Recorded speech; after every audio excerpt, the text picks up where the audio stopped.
Human Rights and Intellectuals Virtual Conference.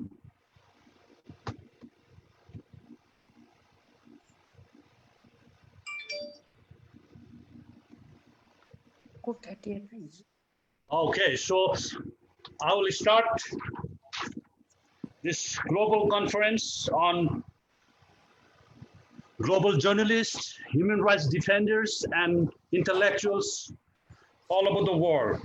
So the theme of today's event, today's conference, is Global Journalist Leadership in the Time of COVID-19 Crisis and Future Impact.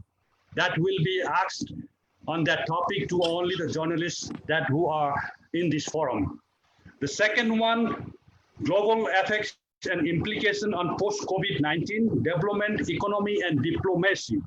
That will be asked to our intellectuals, researchers who are in this forum. And the last one, human rights issues faced in the time of COVID-19. So these are the three topics we are going to discuss, debate, and share our opinions, views, and experiences.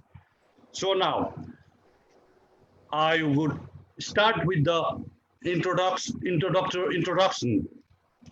We have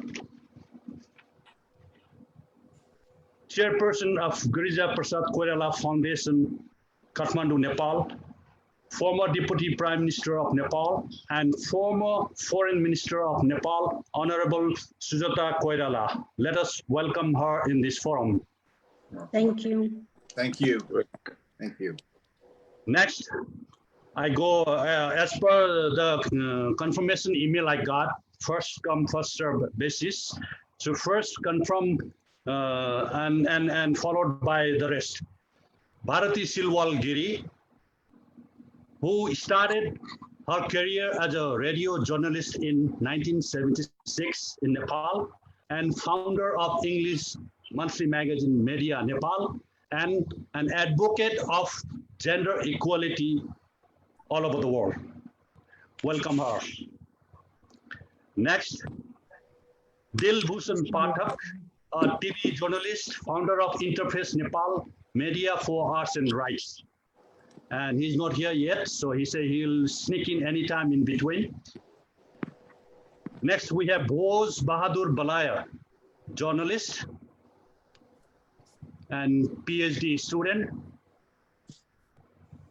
Next, we have Fardouz Askar, first woman to head a major radio station in the Middle East. Fardouz Askar. So she's not in yet. Next, we have Vincent Lyn, international journalist and columnist. Vincent Lyn. Next, we have Andrea Wen, international journalist from Spain. Next, Dr. Leong Ying, editor-in-chief, Wall Street News Agency. Next, Marivir Montebon, journalist and executive editor of OSM, a media fellow for reporting of COVID-19, MSU, New Jersey. Next, Ang Chering Sherpa, first Nepali journalist to climb Mount Everest. I don't see him yet. Kaushik Ahmad, editor at the Weekly Bengali. Professor Indrajit S. Saluja, chief editor, the Indian Panorama. Prabjot Singh, executive editor, PTC TV, India. Anuj Thapa, journalist from The Street. Thank you, Somnath, for having me. Lara Gregory, attorney and counselor at law. Thank you for having me. Good morning, everyone. ASQ, ESQ, and attorney at law, incoming president of the Queens County Women's Bar Association. And she had more other designations, so it's kind of long. She's gonna explain it later. She will talk about it. Thank you for having me. You're welcome. Victoria Pilotti, President of Center for the Women of New York. Teresa Naciel from Brazil, the founder of the Portuguese Language Society at the UN. Professor Bizan Pant, PhD, as advisor Oxford Poverty and Human Development Initiative, Secretariat at MPPN at Oxford University, United Kingdom. And last one, Mobiz Siddiqui, journalist from Dunia News. I welcome you and thank you for your valuable time in joining this World Forum. To begin with, I would like to invite Honorable Sujata Koirala, Chairperson of GPK Foundation, and former Deputy Prime Minister and former Foreign Minister of Nepal for her welcome remarks.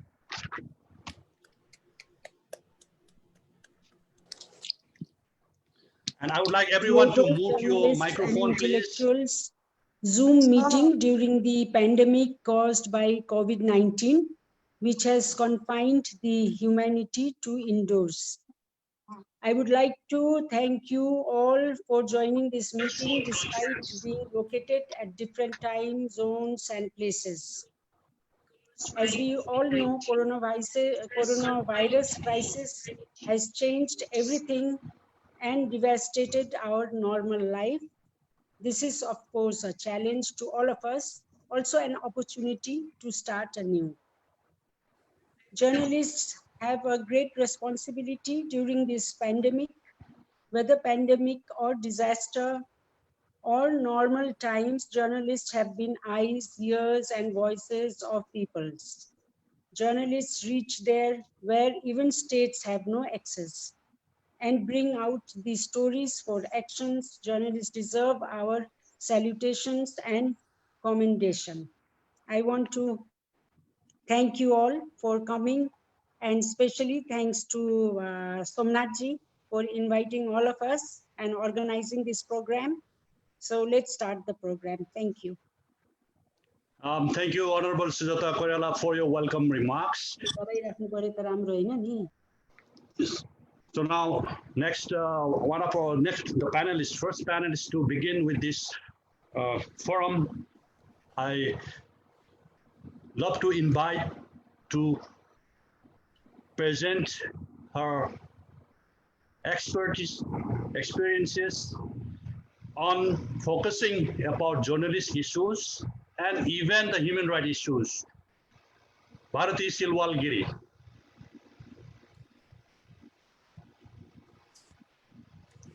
Unmute, please. Unmute. Cannot hear you. Unmute, please. Okay, yes, I've Yes, done that. yes, now we can hear you. Thank you so much for inviting me to this important forum and to a discussion that is relevant and contextual. You have asked me to speak on journalism, and I will go by the questions you have given me so that, you know, we're all on the same page. So you asked me what is the crucial point in the challenges of journalism. And what I think is that challenges to journalism are not new. In the context of timeliness, relevance, accuracy of facts and data, and the purpose. Why timeliness of information is important is because stale news or stale coverage will not hold the attention of the public, right? And again, if they are not relevant, they do not offer much value. And likewise, if facts and data are not correct or not accurate, together with the purpose of why they are being provided, it will reflect on the credibility of the media. The other challenge is, of course, that of security of journalists. And as I see, there are many journalists in this panel, whether it is in wartime or peacetime. You know, many journalists have been targeted for presenting facts and information that are not liking to the governments of the time, as they are seen to upset their rule and face political persecution. For example, take the case of Jamal Khashoggi, who was critical of the Saudi government and who was seen going into the Saudi consulate in 2018, but never seen after that. In Nepal, Birendra Shah was kidnapped and killed in 2007 by the Maoists as they exposed their illegal logging deals. Uma Singh, who wrote against the caste system, the dowry system, and berated the Maoists for not returning the land seized by them, was murdered in 2009, becoming the first woman journalist to be killed in Nepal. Well, the list of guardians of the truth is long, as governments and wrongdoers see journalists as threats for exposing their inequities. On the reverse side, the other challenge is the ethical journalism. The brashness and aggressiveness of journalists themselves, even becoming nationalistic, who take center stage during panel discussions by foisting or rather shouting down their views and opinions on the panelists with total disregard to the dignity of the panelists, pardon me, demonstrating disrespect and abusive behavior. Now, this brand of journalism is so much prevalent in India. In fact, Al Jazeera has even produced on a piece on this entitled Brash and Bigoted, How Arnab Goswami Changed India's TV Debate. So just if you want to look at it, go to Al Jazeera and you will understand what I mean. Now, today for us, the main challenge is COVID-19. Balanced news and reporting must ensure not to create panic and fear, which we have seen in people rushing to the markets to stockpile food and other materials in anticipation of shortages.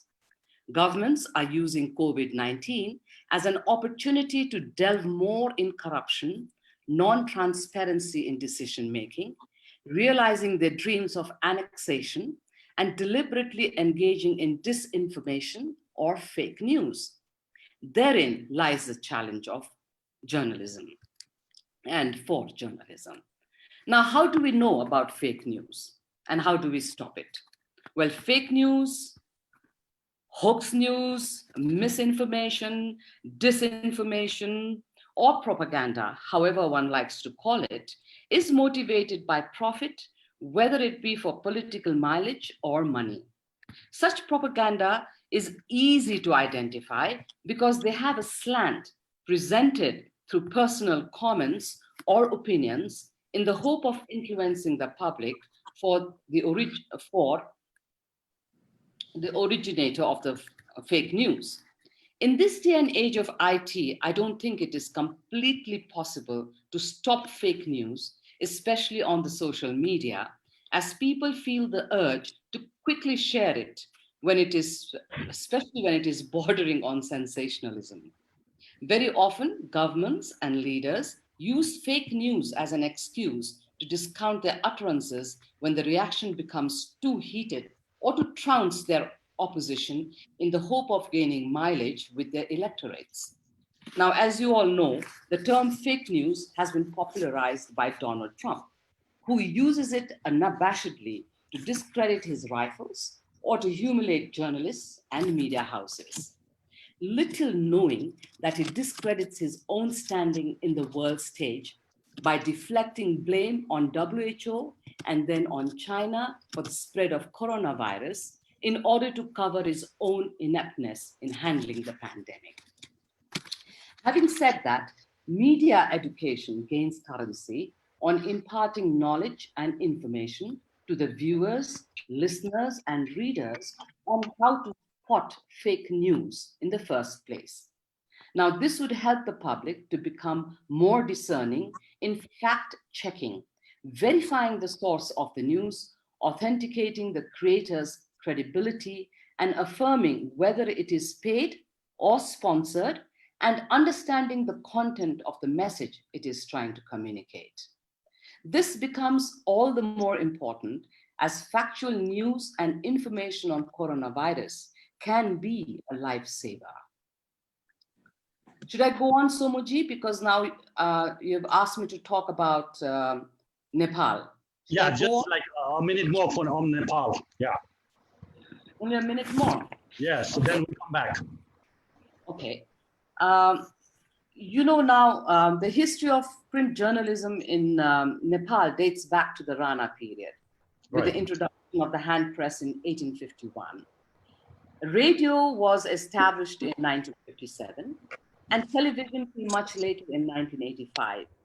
And like radio is state-owned, television is also state-owned. But now many, the private sector has entered, like FM stations, community radios are also making forays into the media scene. Now, the main purpose of the state-owned media was and has functioned as an indispensable tool of the regime to keep it in power by deliberately disseminating disinformation, as opposed to functioning as the fourth estate. I recall my days at Radio Nepal when I was the English news anchor. And of course, the news would start with the headline of the monarch, who was absolute. It would start about his fabulous leadership, about his vision, and how there was peace, progress, and prosperity in Nepal, whereas elsewhere there was war, famine, poverty. So one day I asked my boss, "Sir, why in Nepal there is peace, progress, and poverty, and prosperity, and elsewhere there is war, hunger, and poverty?" Now, upon hearing this, one of my colleagues male colleague remarked, "Bharati, my dear, even if there is a fly stuck on the newsprint, read it exactly as it is." Now that was my political awakening. Now Nepal has become a republic. Nevertheless, the trends and patterns of using the media by the rulers and political parties have not changed. It is said that the media is the mirror of the society by giving the voice to the voiceless, and thus acting as a bridge between the government and the public. But what is happening here is the sharp polarization of ideologies driven by political parties, which is quite evident in the slant portrayed in the news and stories by the media. This is not to say, of course, that some media houses are making efforts to bring real news and human interest stories to the people's readers and listeners, but these are far and few. Okay, Somuji. Thank you. So we'll get back to you again. There will be some Q&A sessions. So next, I'll go to our neighboring country, India, to present your view on global journalist leadership in the time of COVID-19 crisis and its future impact. I'm inviting Prabjot Singh, editor of PTC TV India. Welcome. Yeah, so good morning, good afternoon, or good evening, whatever time zone you are in. I was listening to Ms. Bharati. You see, the problem with the media anywhere for any such like situations we have faced in Punjab, for example, terrorism. And now we are facing sort of another terrorism. This is virus terrorism. And people are so scared. I've never seen in my lifetime people so scared.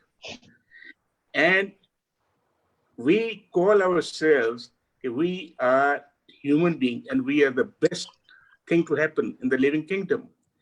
But see how scared and how fearful we are today.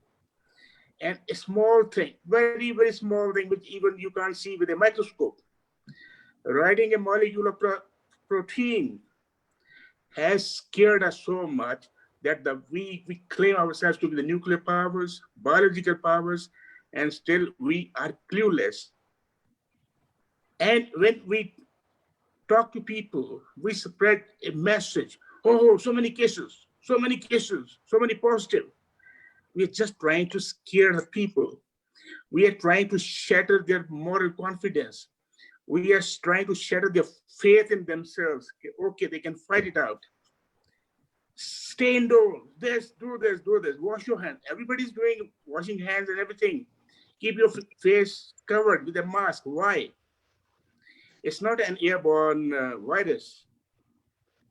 It's a droplet. It can drop and it can impact an immediate area, but not the entire atmosphere around you. But still, without getting into these things, what I'm saying is that media is doing what the authorities are telling us to do it. They are giving us a number every morning. So many people were tested, so many have tested positive, so many have gone home, so many have died. And this is the score sheet today. World over, this is a score sheet. America, so many people tested, so many died, this is the score. What is this? Is it a way to handle a pandemic like Corona? Is it the way you want people to cooperate and fight a pandemic by staying indoors without doing anything and just following what you are told? No way, unless you build confidence in the people and tell them, okay, yes, this is a disease which has come. And I have seen when AIDS came, you remember about 30 years ago when AIDS came, it was again a virus disease. It's still there. And it has claimed much more lives than Corona would ever claim. 36 million people have died of AIDS in the world so far. And when we were youngsters, I used to travel a lot as a journalist, and we used to carry paper sheets to spread it on commodes before we went to a toilet. We were so scared. We were not touching people. That time, that scare was there. But AIDS is still there.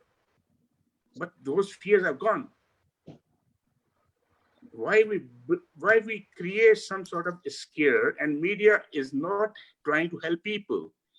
Media is adding to the problem of people by spreading messages which is given because we are serving somebody, some mafia, some lobby's interest. Somebody wants to sell medicine. Somebody wants to sell vaccines. They make vaccines, they want to sell, they want to make money. But human beings have been believing, for example, we have banned, don't go to places of worship. Why? They say it can spread. I can tell you, though I'm not a religious man, I can tell you in India or Nepal, you have people going to Ganges, that Ganga River, they take a dip and they get cured. And never in the history, when thousands and hundreds and thousands of people go there for a dip, any epidemic has taken place. We have Golden Temple in Amritsar. People go there in thousands. Not a single instance when it served as a source center for a pandemic or an epidemic or any disease. Because faith is one thing which helps you to fight any sort of foreign invasion in your body. If you trust a medicine, for example, any medicine, if you have a headache, you have 10 tablets available, same analgesic salt. But one salt suits you, and the moment you take that salt, that particular brand, okay, Analgin or Aspro, it will cure you. If you take others, which are same salt, but it won't help you, cure you, because you have faith in that particular brand. Same is the case with human psychology. When you go to a place of worship, you have faith, I'll get cured. People in distress go to places of worship and they get cured. Not only that, it also, when you concentrate, it builds your immunity system. But we never took anybody in confidence.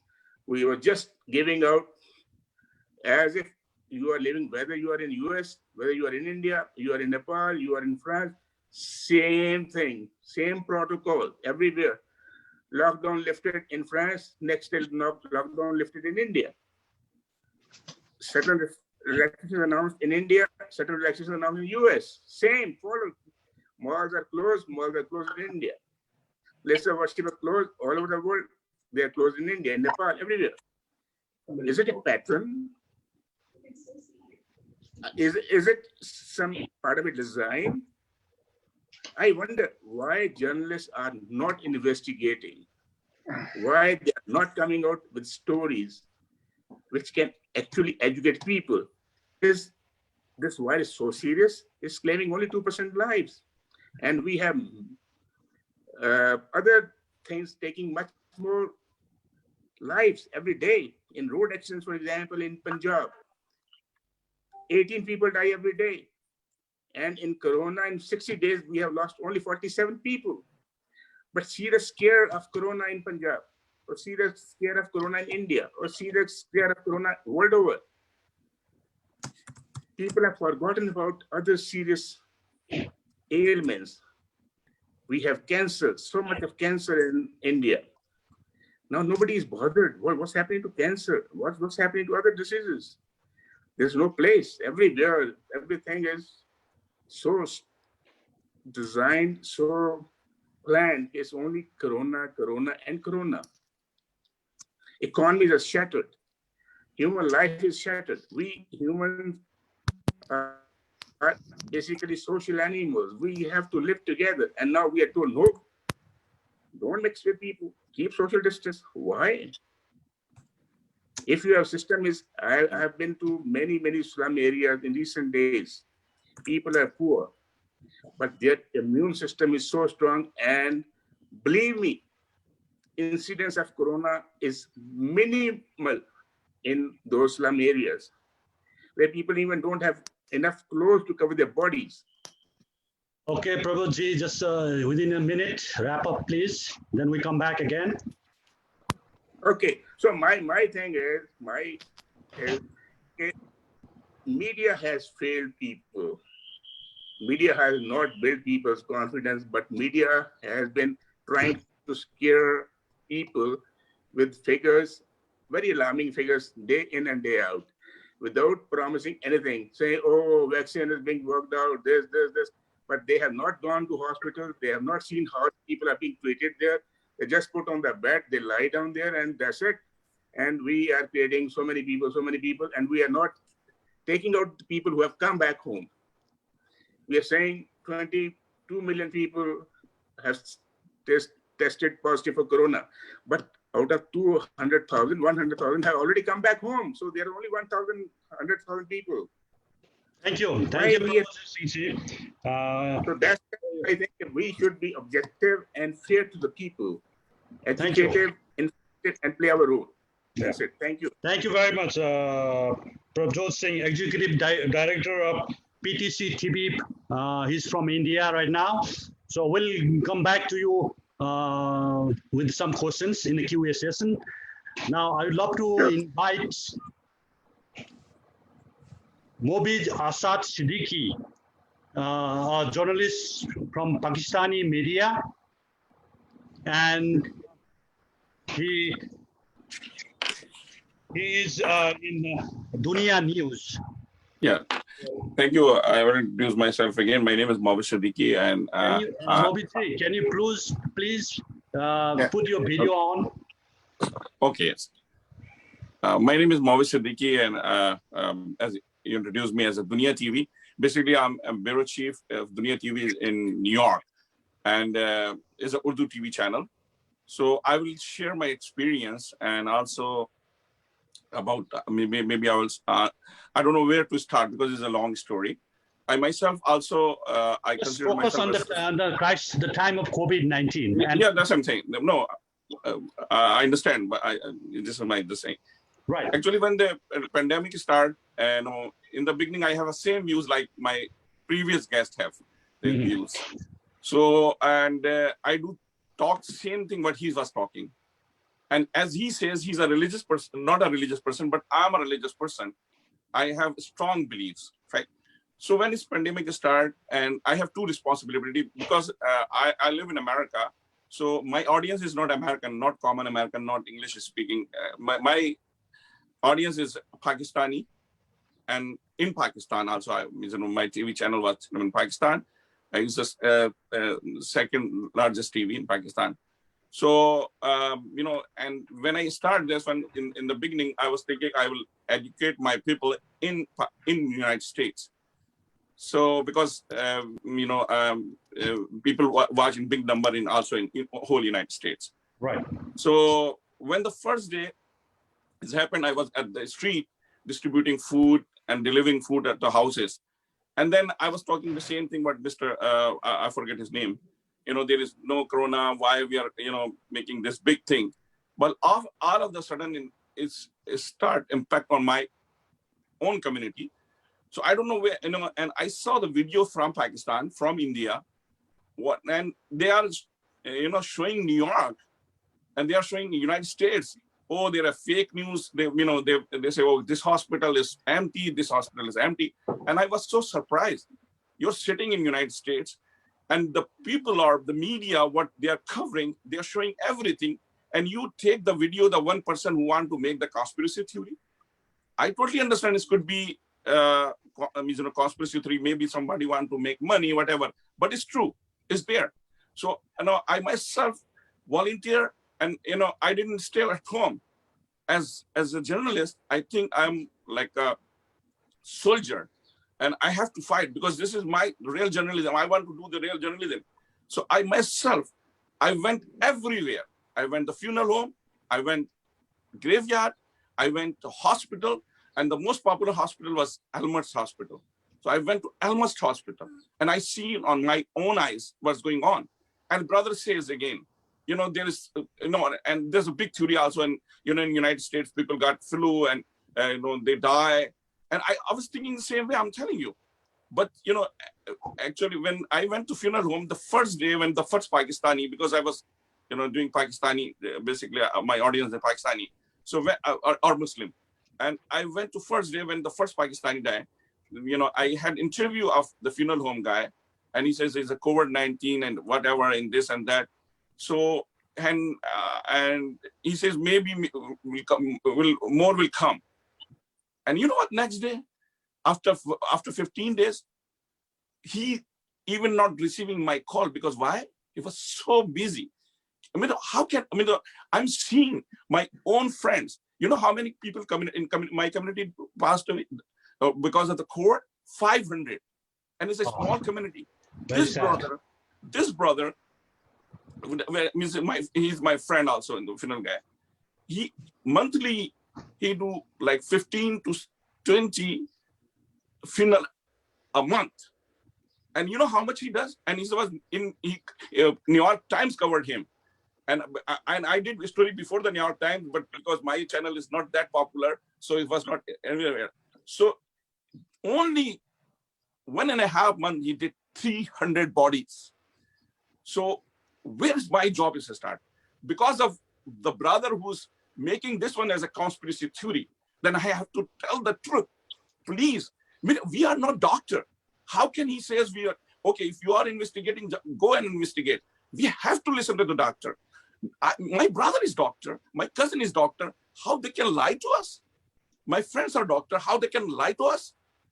Either the conspiracy theory, I can, in Pakistan, I told everyone, okay, is this conspiracy theory? I totally understand. But now it's there. Maybe Bill Gates make it. Maybe Israel make it. Because in Pakistan, everything becomes Israelis. So maybe Yahud make it. But the thing is there. Now what we have to do. So I started, I was the first day, I went everywhere. Even I was distributing food. I was delivering the food. I was wearing the mask, and I got corona. I got the corona, and I stayed home. And 1 week I was so weak. All the illness, shortness of breath.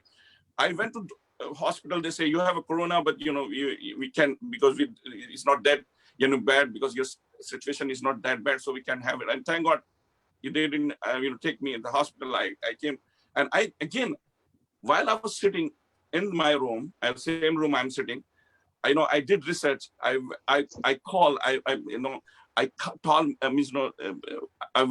make my personal videos for Pakistani people. Please take this seriously. And I also one thing, and maybe it's not important for you guys, but I will. And how the social working and the media can help. as a Muslim, it's very important to wash the bodies, deceased bodies. So, and nobody is washing the bodies because they got fatwa. Fatwa means like they can get the advice from the religious leader. So you don't have to wash the body. It's not dangerous. So I went to mayor meeting. The mayor meeting, and I see the guidelines of the CDC, and CDC say you can wash the body. There's no harm. And then when I called the mayor office says, okay, we don't have any objection. So at that time in New York, nobody's washing the body, and they are treating their disease as they are something. The kids, they are not attending the janaza. Nobody, even sometimes they have to. I will also, if I have time, I will share my personal story also with one lady. So, and Alhamdulillah, I went to funeral homes, and I said, listen, I got this from the CDC, I got from this mayor, and now I call some religious leader in Pakistani community, I call the doctors, and they say there is no harm. So I start educated, you can wash the body. And, because of my news, they start washing the body. Wow. And yeah, and the people, it's because this are because the CDC guideline is there. Even I sent this report to Pakistan, and I said, listen, don't treat your disease like this. I see that, sometime the kids, they're watching their dad one's funeral at Zoom. One day I received one sister, when I will take 1 or 2 more minutes, I received a call from one sister, and she said, brother Mavis, my father is about to die. He's in ventilator, he's a corona patient, and I don't have anything, I don't have any money. Can you help me? And then I call my funeral guy, I call my organization, they say, okay, we'll take care. So one day she called me, she said, my father passed away. As a Muslim, usually our female, they don't go to the funeral homes. Okay. So she said, I don't have anyone. I have only my father with me. So I took her, and I arranged the funeral. I went, and even I watched the body, because I as a journalist, I want to show the people, I do think first and then talk. So I watched the body. Okay. So I took I took the sister to funeral home, and she saw the body, and she was scared. Just wrap it up. So we'll have another panelist. We'll come back to you. Just a minute more. So thank God. I helped her to take to the funeral home, and then she asked me, I want to go to the graveyard. I took her to the graveyard, and she is calling me every day and praying for me. So last thing, as a media, where is my responsibility? Where our responsibility comes? And then I can agree with this brother, my previous brother. You know what? We have to give the positive news also, because there is negative news. Because when I was victim of the corona, when I watched the news about people are dying, and I know one of my friend's brother died, and same age as I was, this night was very dangerous for me, because I thought I will die tonight because of the news is what I'm getting. So no news, positive news.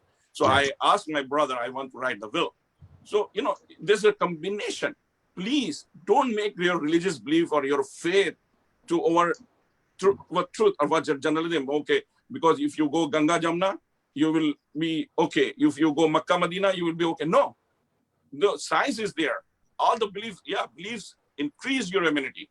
But the thing is also, the last thing in Africa, you see the guy, the church people, they have believed one person, their father, and they drink what's the name of some alcohol, some cleaning thing, and they all 25 die because of his belief. So please don't. I'm a religious person, but I never bring my beliefs or my religion on my journalism. Thank you for Mabi Asad Siddiqui for your valuable information and your suggestion. Next, I would like to invite Maribir Montevon, Executive Editor of OSM, and she is based in New York, but she's from Philippines community. Hi, everyone. Thanks, Somna. So I'd like to cover the 4 questions that you gave me in 5 minutes, as you said. So yeah, let's use the 5 minutes only, please. Yes. So I am operating here in New York City for, I've been here for 13 years already. And I set up my online magazine. I have an online presence. Since 2008, I founded, not 2012. So 8 years, I founded Awesome Online Magazine, which I co-founded with my daughter, who at that time finished her media technology degree. She passed away in 2019. So I do things in honor for her.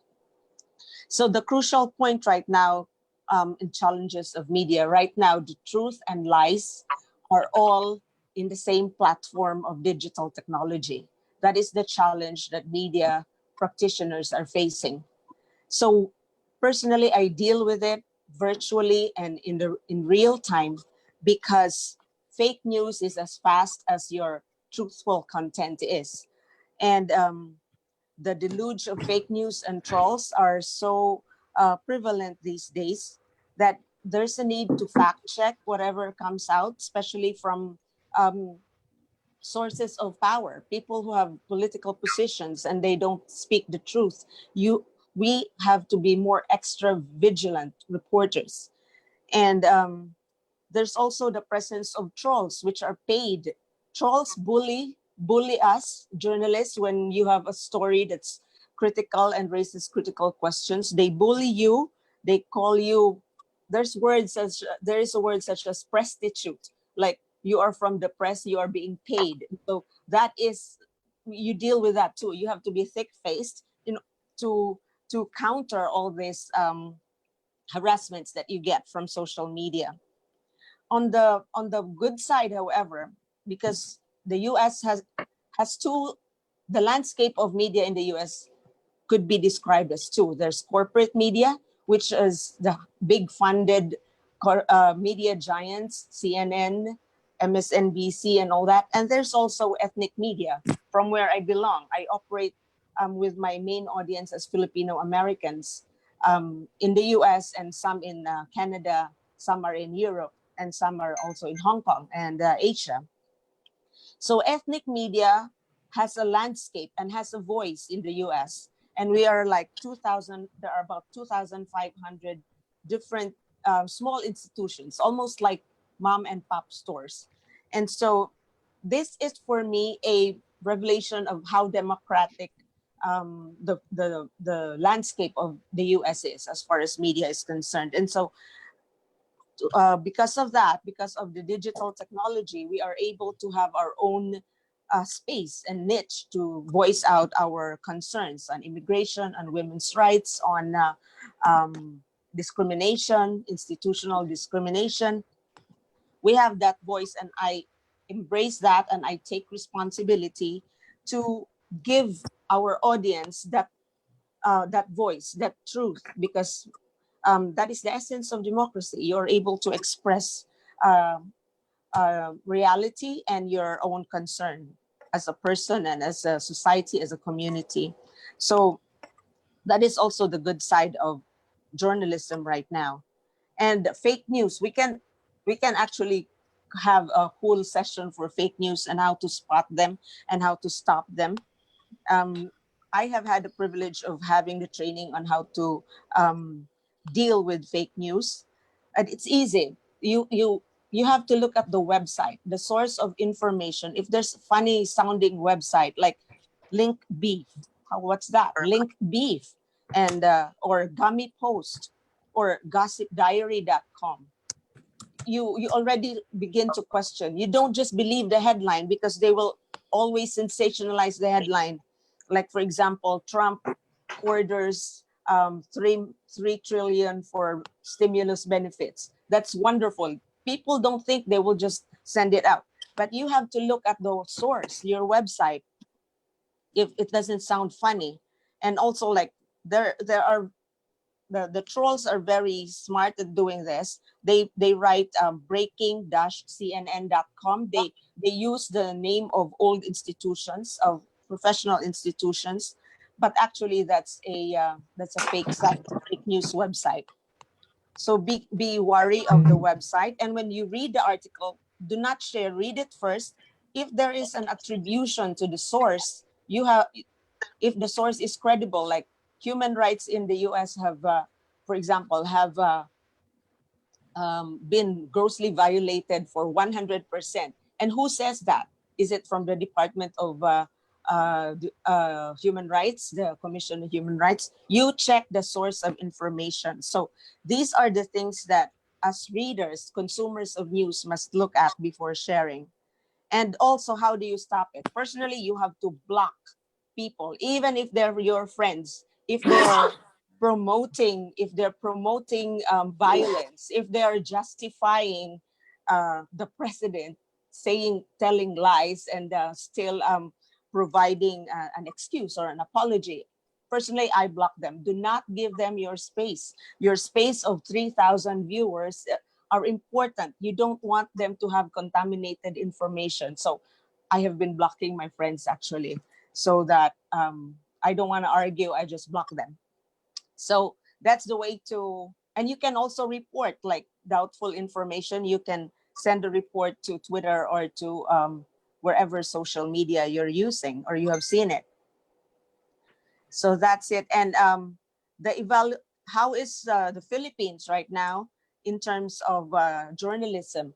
I go back to the time when in 1986, we became the freest media in Asia again. We regained that status after the People Power uprising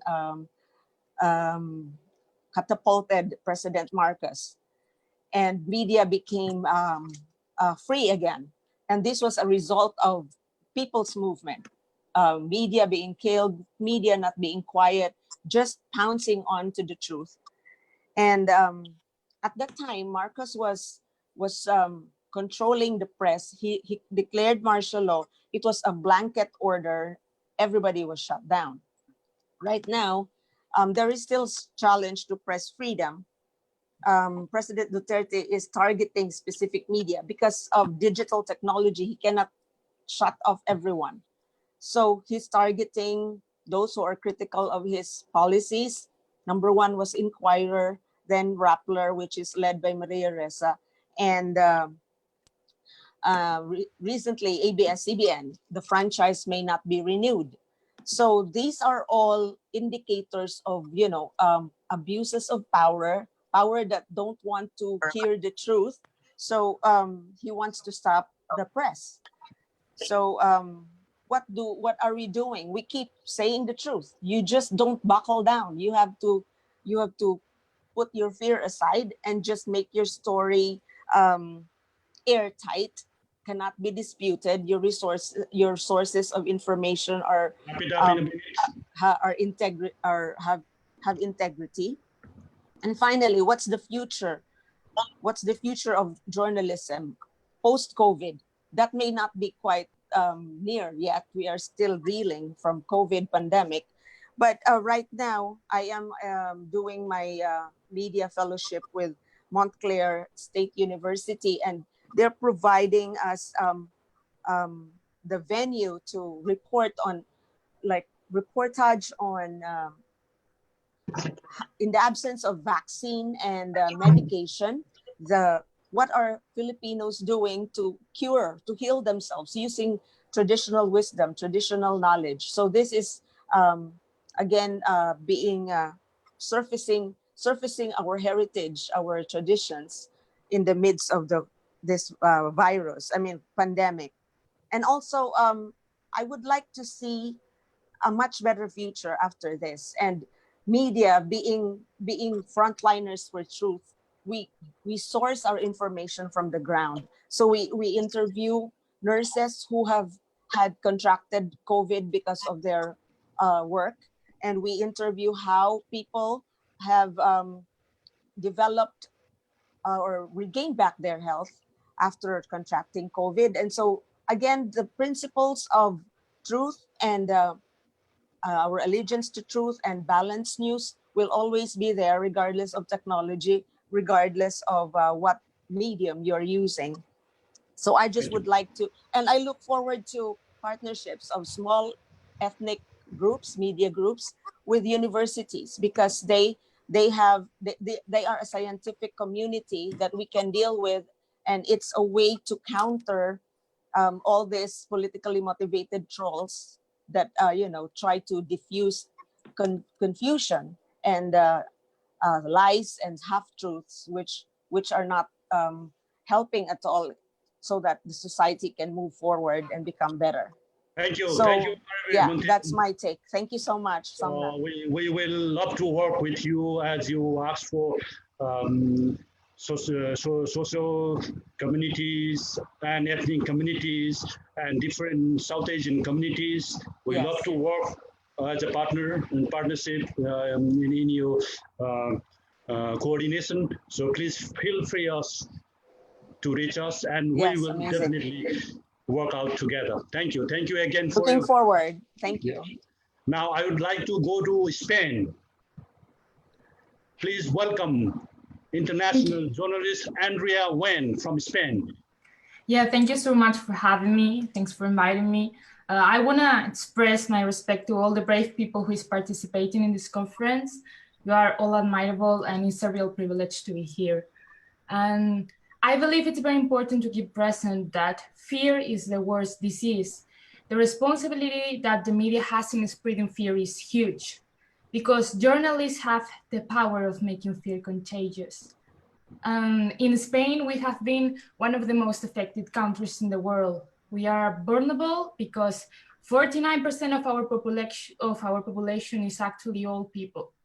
And although to date only 0.05% of the population has died due to COVID-19, this does not mean that we have not suffered great consequence and collateral damage. Our border has been closed since the 14th of March, and the reopening is not expected until the 1st of July. And the pillar of the Spanish economy is tourism. And in the last 3 months, our economy is more than ruined. And experts believe that it will be almost impossible to recover from this crisis, and we probably will resort to be rescued by the European Union, which is unlikely that they will actually rescue us. And the decisions that has been made by our government has been radical and have brought fatal consequences. Spain was already in economic and social crisis before this pandemic occurred. And the COVID-19 has only accelerated the inevitable, only causing worse damage, generating such social hysteria that this disease has broken the economic system.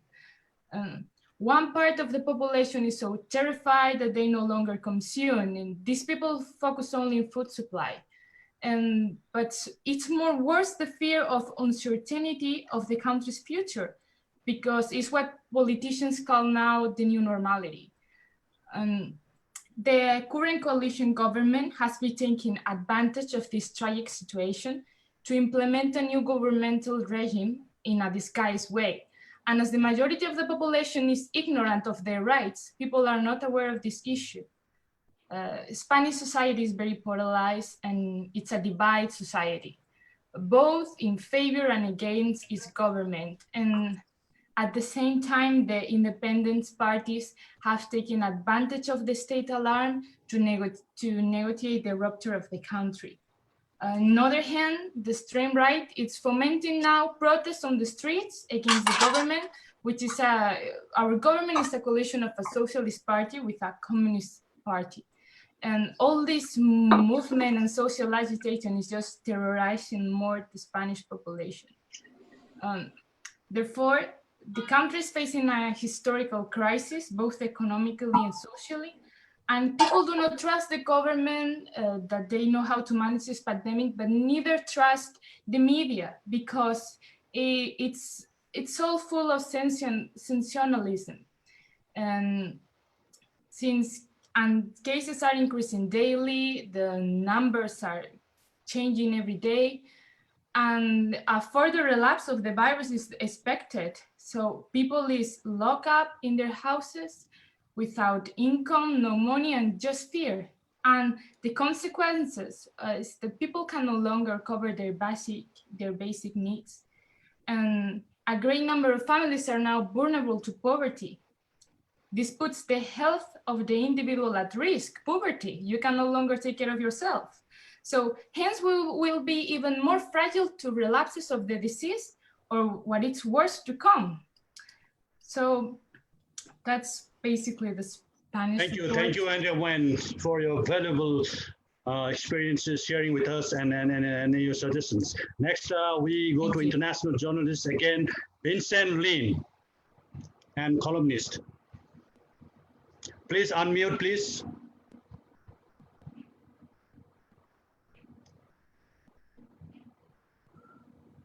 Yeah. Yes, Good, we can. yeah. Good morning, everyone. I'd like to welcome His Excellency Deputy Prime Minister of Nepal, all colleagues and friends. Thank you for having me on today. Wishing you all you're well and staying safe and healthy. Yeah, my name is Vincent Lyn. I'm also the founder of We Can Save Children. My primary focus of journalism and working with refugee children in the Middle East and in East Africa, primarily in Uganda. So I'd like to focus on that and talk about what's happening on the ground since obviously the advent of COVID-19.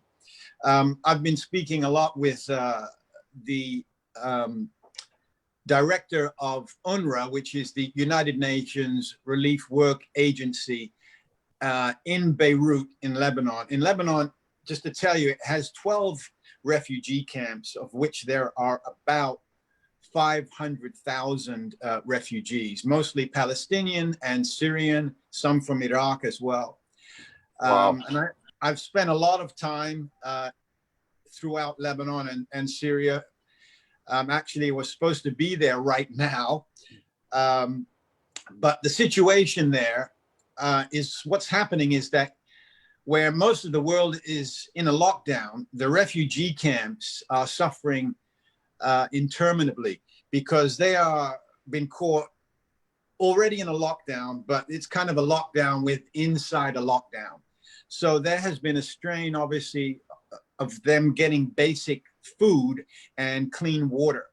So we're having not the COVID crisis, that is not, the deaths have been relatively low, but the problem is now we're having famine and of course disease, and famine is causing it's a dire catastrophe. Having spoken with the director of UNRWA in Beirut, and of course the recent cutoff of funding from the United States, which was one of the biggest funders since in the last 70 years. And of course, Trump's decision to cut the funding, which is more than $400 million per year. So they have been trying to get funding from other countries like the Eurozone, other Middle Eastern countries such as Qatar and Bahrain. But since COVID, there has been no funding coming in at all. So the situation is extremely, one can only imagine the catastrophe that is going to happen in the next months and obviously into 2021. The situation in Uganda, I actually aid 4 actually orphanages of about 1,500 children. And these are orphans that have been, you know, they might have just one parent or no parents. Many of them are from Uganda, also from Rwanda and neighboring South Sudan. Their situation is even more dire than Lebanon and Syria because not only are they relying on food and aid from local community-based organizations, their lockdowns now have been going on for more than 60 days. And from what I understand, I speak with them on a daily basis, they are still under lockdown and there's no food source coming in at all. So there has been situations, and I'm receiving awful video and photos of parents, single parents, mothers hanging themselves, fathers hanging themselves because they are unable to get food for their children. I've aided them with scholastic supplies, medical supplies, obviously clothing and so forth. But, people have asked me, is there any way to send it? Well, of course, since COVID-19, I couldn't even get on a plane right now myself and bring it, which is what I ordinarily do. So yeah, everybody's hands are kind of tied at the moment. And there are children there, especially the young ones who are not strong enough, dying of all sorts of, from dysentery, from malaria, from typhoid. And so, yeah, the COVID-19 pandemic that obviously is still rampant and continually spreading in areas around the world. It's causing the refugee crisis, the orphanages throughout Africa, refugee crisis throughout Lebanon and Syria and Palestine. Yeah, it's a catastrophe, and I really, it's pretty terrifying, and I really, I can't even, I can say prayers, but certainly prayers are not enough, because this COVID-19 has caused another crisis beyond the actual pandemic itself. So yeah, that's. Thank you. Yeah. Thank you, Vincent Lyn, for your sharing your views Thank and you. experiences. Thank you. We'll get back to you again in Q&A session if there is some questions. Yeah. Next, I'd love to invite Chief Editor of the Indian Panorama, Indrajit Saluja.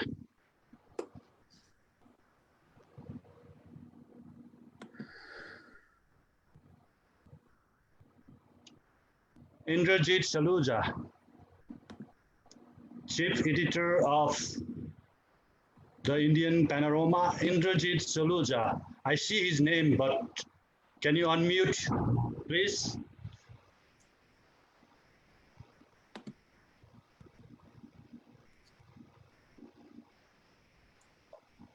Indrajit Saluja. Okay, we'll come back to you. Next,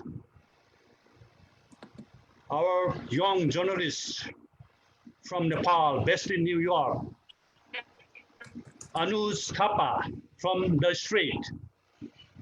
Thank you, Somnath, for providing me this platform to share my views. And for all the audience who is watching us right now, I'm Anuj Thapa. I'm originally from Nepal, and I had a media background in Nepal. I used to work for a television called News 24 Television for more than 5 years.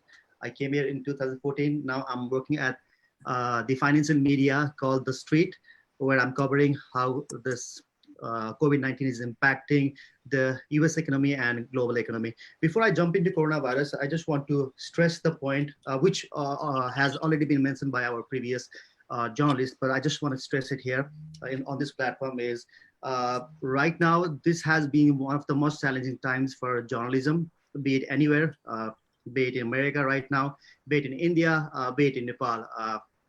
Just wanted to point out that in US right now, the president of the United States is berating journalists on the public platform, which is creating some kind of a chaos. And the funny thing is, which I am seeing it as a journalist, is like people try to imitate whatever powerful nations do, and this is exactly being replicated to nations like India and Nepal. For example, like Mr. Trump is, calling out journalists on press conference, calling out names, and now what's happening is like the country like Nepal, the current Prime Minister of Nepal, Mr. KP Sharma Oli, is also like hostile to journalists, and he's often seeing, saying things about Nepal's mainstream journalism, saying, okay, journalism is not on its par, stuff like that, and which is kind of imitating what Trump is talking about India. Even we have seen so many instances where the prominent media journalists who are some kind of, aggressive towards what's Prime Minister Narendra Modi is doing, they have been stripped off from they have been forced to resign. I want to just point out Mr. Punne Prashin Bajpai, who is a really prominent, honest journalist in India, has been forced to resign 2 years ago because he was too critical of the current Prime Minister of India, Narendra Modi. So what I'm trying to say is, this it has been a normal for every one of us, every journalist of us to false our publicity just because we are doing our job. So I just wanted to point out here on this platform. Sorry to interrupt you. Please include Pakistani journalism. Same thing happening. Okay, yeah. So, yeah. Okay. For that, I don't want to talk more on Pakistan. I would prefer you to talk more on Pakistan. I'm close to India. That's why I know what's happening in India right now. But I'm sure, like, I know that the situation of in Pakistan is not good as well. But still, I don't want to comment on Pakistan right now. So besides that, talking about our topic, everything has been almost covered by all our distinguished journalists. But I just want to point out the pandemic of fake news that has been ravaging the minds of public right now. Because what I'm seeing as a young journalist is, like, people don't understand the difference between the post on social media and journalism, which is really scary for us. Because when I go out on reporting, when I meet people, they often tell me that, have you seen a social media post about this people saying this thing on Facebook? And I always tell them, like, what was that all about? He or she is saying that there's going to be a looting tomorrow in Jackson Heights. Jackson Heights is a small community in Queens. And I was like, okay, where did you see that? And he or she say, okay, somebody has posted it on Facebook. Now the thing is, like, how can you believe whatever he's posting on Facebook? He says, no, he or she posted on Facebook, so I believe that. So now that is a really challenging task for journalists like us, to make people aware that whatever is being posted on social media is not journalism. And sometimes as a journalist, I feel pity for myself, because in that regards, I feel pity, because I think, like, as a journalist, I think I failed to do my duty as a journalist, to aware people about what is journalism and what is social media. So fake news is really eroding the credibility of journalism, because people are not aware about what is journalism and what is social media. So I think it's high time, like, journalists like us, senior journalists in this panelist, young journalists in this panelist, start awareing people about the impact of fake news and how we can control fake news. And we can always partner with so many celebrities, because celebrities, to stop spread of fake news. Because one of the with my research, one of the ways how fake news are spread is when prominent people start sharing those fake news on their public platform. This is one of the key factors how Facebook fake news are said. And I've seen so many like prominent Nepali social activists sharing fake news on their social platform, which is really, which really, how do I put it in a good way, which really makes me sad. And sometimes it's really hard to call out those prominent people on social media saying, oh, hey, you are sharing fake news. But most of the times, why I DM them and tell them, you are sharing fake news, please put it down. And thankfully, whoever I have reached out have pulled down those fake news. So I think this is high time we as a journalist, start pulling our socks up, so that people are aware about the difference between fake news and difference between the journalism and fake news. That's it, Somnath. Thank you. Okay, thank you, Anustapa, the young journalist from Nepal. He is a correspondent in the street that based in New York, right?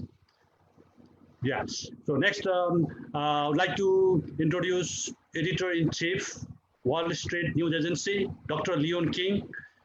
Just follow the timetable of 5 minutes, please. Unmute.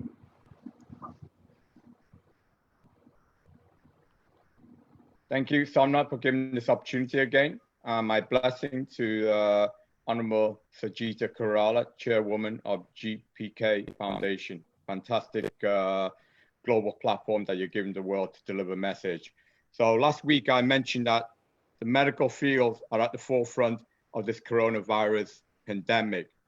But in truth, journalists are at the forefront, because every medical doctor is loved and cherished and worshipped.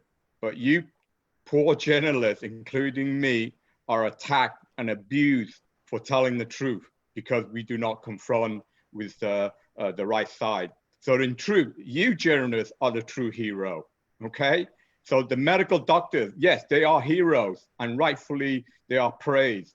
But regrettably, you journalists, some of you, as one of the other members said, have put your life on the line for little pay. I mean, you got paid probably 0.25% of what the medical doctors are doing, and you are getting abused, verbally, physically attacked. And I commend you for your bravery, for your courage to front on that and continue to tell the truth. Okay, so as a journalist, but also I am a physicist, so I rely on data and fact. And that's why, to me, for us to get the truth out, as many of you journalists said, we should be responsible and ensure that we link to viable, provable reference, that we do not fall into this gossip trap, etc., that is fueling this fake news, which is confusing people more. So on all my posting, whether it's on media or on social media platform, I ensure that I link, I produce data and I produce viable link. And I beg all you journalists to continue that brave and ethical process to make sure that you report only the truth. Now, regrettably, there are bad journalism, just like there are bad people. And regrettably, I understand we're in a bad time, as Andrea Wen mentioned, the economic impact on journalism. Well, journalism don't make much money, even in good time. So imagine what you're suffering right now. So you are cajoled, you are bribed, you are threatened to report a certain way. So I commend you on your bravery, on your suffering to go out there and continue to report the truth at your own life, at your own economic expense. And again, Vincent Lyn is more than a journalist. I said, he flies everywhere. He does more walking than he does talking. He actually goes out there, as you mentioned, in Uganda. He's got five communities that's saving 1,500 children. So again, he's more than just a journalist. And that is the kind of bravery, the kind of dedication that I said to you. I personally put you, heroes, journalism, even above the medical doctors. They're doing their job. They're well paid in doing this, okay? You journalists are putting your life at the risk. You're working extremely hard. Most of the time, you're not being paid and you're being attacked. So in this COVID pandemic, I just want to keep my speech very, very short and focus on you, the journalist, me, the journalist, on your great work. And I commend you to continue that passion, that dedication to deliver the truth to the rest of humanity. You're absolutely critical to this fight that's coming. So God bless you all in all your endeavors, okay? And I'm proud to be standing side by side with you all. So God bless you all. Thank you. Thanks a lot. Thanks a lot. Thank you. Next one, we'll jump into the second topic: global effects and implication on post-COVID-19, development, economy, and diplomacy. I'd love to invite on this topic Professor Bijan Pant, PhD, advisor of Oxford Property and Human Development Initiative and Secretariat at MPP and at Oxford University, United Kingdom. Unmute, please, Dr. Bijan Pant from Oxford. Yeah, unmute. Sorry. Yeah. Thank you, Somnath ji. You're welcome. Pleasure to be here in virtual world. I've been feeling like, thank you for GPK, Gurja Prasad Koirala Foundation to organize this virtual forum. And I'm feeling like I've been in the different nest, that Somnath ji dragging me in the different nest where all the brilliant journalists have been talking about how the media is working in the difficult time. And I have a feeling about journalism a bit, but I'm not in the same nest. Well, this is very interesting because a few days back, Somnath ji wanted to talk to me about these issues. And I felt like maybe this is the time. The new discourse has been in around that, post-COVID world, what will be like, I mean, can we walk in the same path, or will create a new one, or will be in the juncture of middle of nowhere? So I'm sure we'll be walk forward, or will be go away from this, pandemic situation after some times. But again, this is a very uncertain time in economy, especially, and also the diplomacy. For me, particularly, like economy and diplomacy should go hand to hand, which is going so far, and what will happen in the next. For this, you need to look at this, the coronavirus situation itself first. If the coronavirus, I like pretty much what, the journalist from India, I'm sorry, forget his name, which is, I can't see in the screen either. But if the coronavirus was not been affected in the so-called first world, or it should be, or it was in the first in the third world, and it should not be like this much in the media, or the pandemic, or other way around, But the point is, because coronavirus hit in the center of economy, as you can say, West and America. And as far as China, of course, is the growing economy, where is also the huge effect in the beginning, early days. Now, see, the economy in future, as we are talking about the discourse of economy and diplomacy, the future of economy, I'm sure it will not be like it was before. Here in UK, we are talking about the economy in UK. It's just like a Black Death of 300 years before. The economy arrow been in the down, not in the flat. It's completely in down, decline, just like a 300 years before the Black Death scenario. And same in US, like a US, just little before the pandemic, the Trump administration was telling us. Hello, Somo. Good afternoon. Can you hear me? Yeah, we can hear you. We can hear you, Indrajit Ji, but now I'm talking. Can you hear me?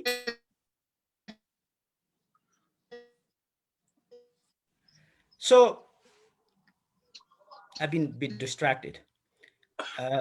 So the situation is a bit different. And in little before the pandemic, the US in unemployment rate was, all-time low. That was 3%. I don't want to go how the Trump administration been doing today and responding to the media. That is the different discourse or debate. But as far as the unemployment ratio was on-time low, which was little less than 3% in the history.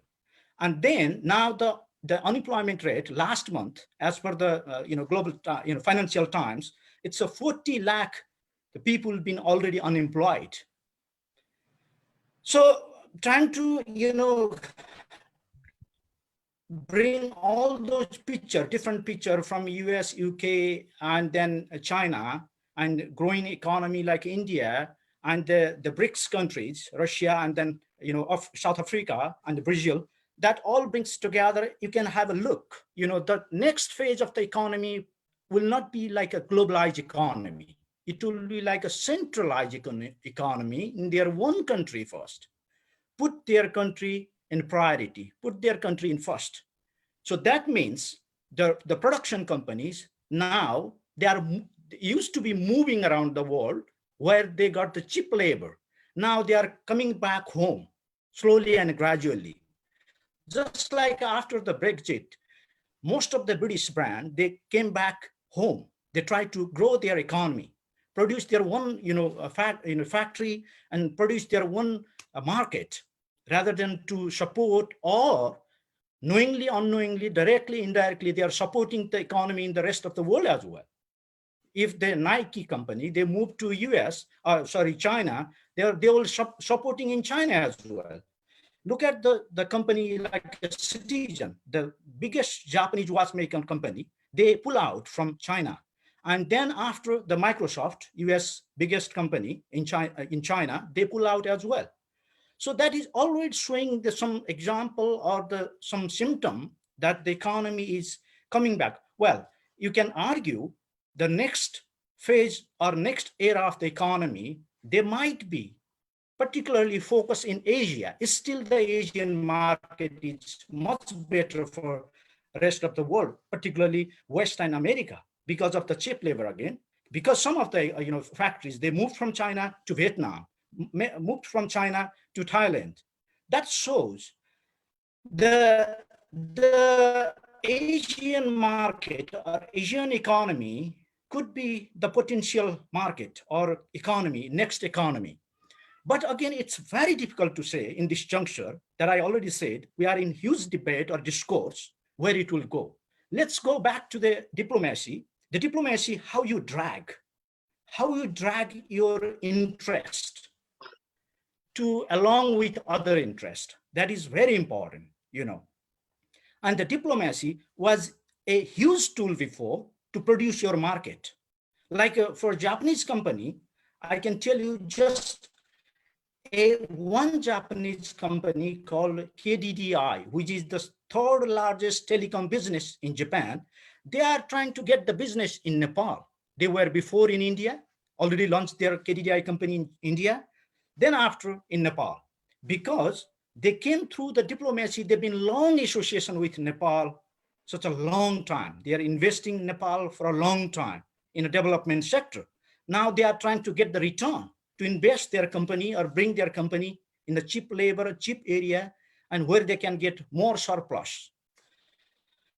So many such examples, we can see in the future discourse. We can bring those issues and then, how it goes, how it will be. And it is indeed a huge pandemic time, not only in the media sector, but most importantly in economy, where the center of the heart that we've been moving around. I think that's what we have to focus. Even the media, supposed to focus these issues. What, where, and how, and what will be the next, and that is the life. As journal, Young from the state. Yes. Leong Ying said, like a journalist also working without getting paid. So, this is the prime sector that we supposed to or should be hit. That's what I've been thinking. But now again, we can't, it's very difficult to, predict the future, how and where it will be. But as we can see, some of the symptoms and the, prediction that probably gonna hit on that way. That's what I can say for now.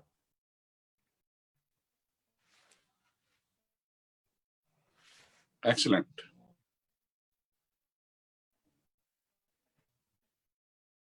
Again, you are.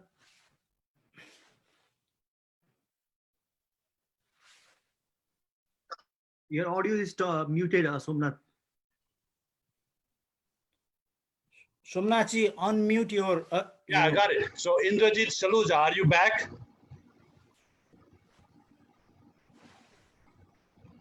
Before we go to further, this is Indrajit Saluja. Are you back?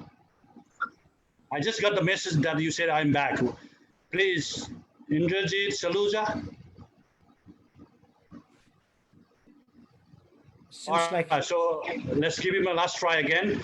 Next, I would love to invite. Let's go for some law and order issues that's going on in the time of COVID, and what will happen in the future in the coming days. Love to invite Lara Gregory, attorney and counselor at law. Very short, 4 or 5 minutes, please. Lara Gregory. Thank you so much, Somnath, for that introduction. And I wanted to commend all of the previous speakers, particularly the journalists who have been continuing in their endeavor to report verifiable facts as truth. We cannot overemphasize its importance, particularly now that most countries, if not all countries, are facing the pandemic. And at the time when the United States is not only facing the pandemic, but is actually experiencing racial pain. We all know that when we talk about press freedom, we cannot not talk about the case of New York Times, the case of the United States versus New York Times. In that particular case on press freedom, Justice Black said that press freedom is for the governed. It is not for the government. The duty of the press is to report on facts so that the secrets of the government is laid bare to the population. Now, having said that, as individuals, how can we help press freedom? There are only three important points. First, we need to protect and uphold press freedom, because without the dedication and commitment of reporting truth as facts, we would not be discussing human rights violations in specific countries like the Philippines. If not for journalists that reported, like Maria Ressa and Carlos Conde, the detention of Senator Lilia de Lima would not have been an objective reality. And as a result, it would not have been possible to have a United States Senate resolution condemning her detention. Second, we need to continue to support organizations that actively work for human rights and denounce political repression. Because without the continued loud protests and assiduous engagement, change will not happen. If not for reporters who constantly report on facts, on truth as verifiable facts, and if not for continued protests, there would not be change. And even the International Criminal Court would not have started investigations of human rights abuses. Finally, as individuals, we need to personally walk the talk. We need to be personally practicing upholding human rights in our practice. We should not be discriminating based on color, creed, faith, or culture. I know that it seems like a difficult time for everyone, regardless of where country you are at. And it is easy to lose focus at a time like this. And yet, when our minds are set with clarity and our hearts are open with kindness, we can see that regardless of the differences in opinion, in language, culture, race, and faith, all of us share the vision of a flourishing city, a healthy population, and a shared commitment to help and serve the grieving, the fatherless, the immigrant, and the elderly. Namaste, everyone, and thank you for inviting me. Thank you, Lara, attorney at law, for your valuable information and advices. Next, Soma Sahid, attorney at law. Good morning, good evening, everyone around the world. Firstly, Somnath Ji, thank you for arranging this. You're welcome. Thank you to all the journalists from around the world for sharing your perspectives on particular geographical area or issues you're covering in countries. I think it's so important to get perspectives from all over the world. And I rely on BBC News, NPR, and other international news organizations to get information. Somnath Ji, you asked us to cover or talk about the human rights issues as well as the global impact of the COVID-19. So the world is already tipping towards the very wealthy and very poor, and the middle class is just shrinking and crunching more and more. COVID-19 has starkly presented the horrific economic condition and human rights conditions that people who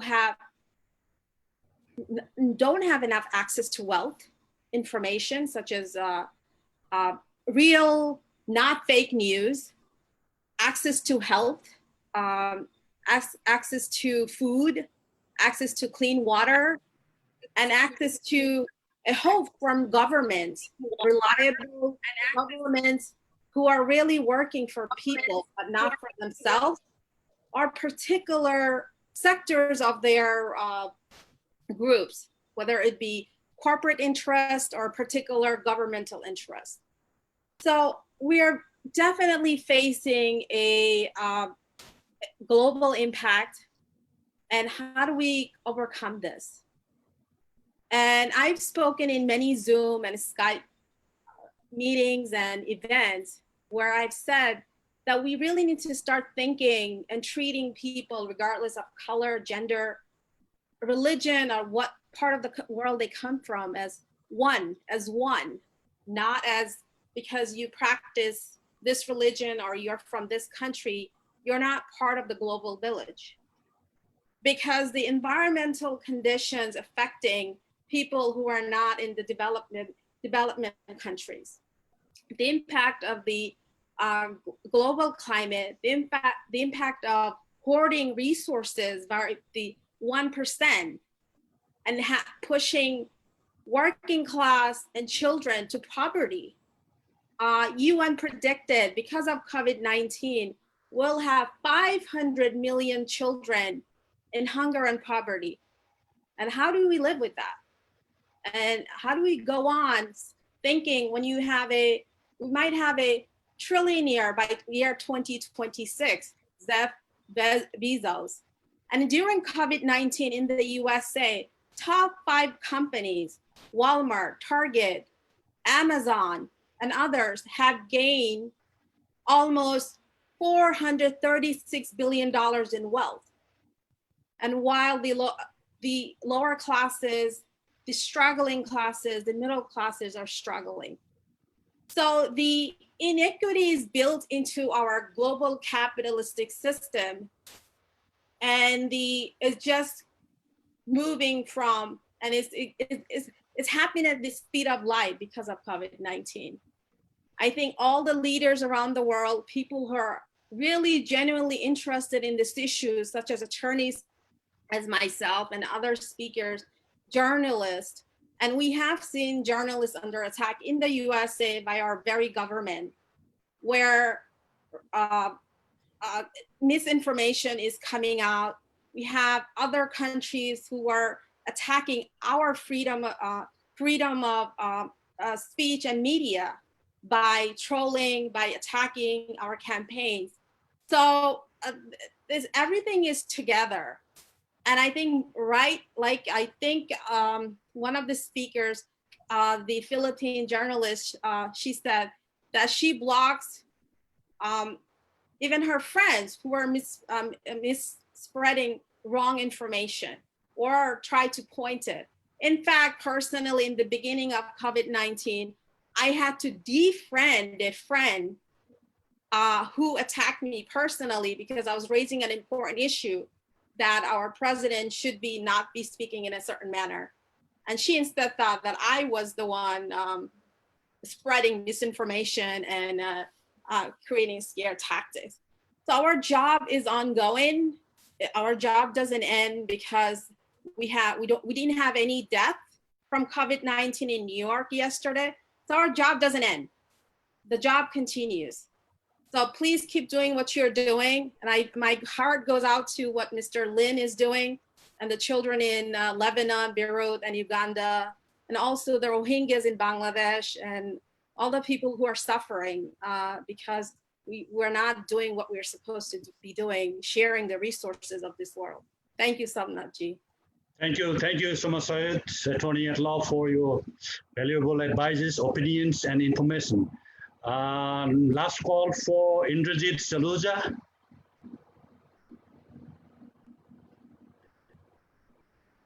So looks like today the final panelist is Miss Malini Saha. She is a social activist and human rights activist based in New York. Malini Saha.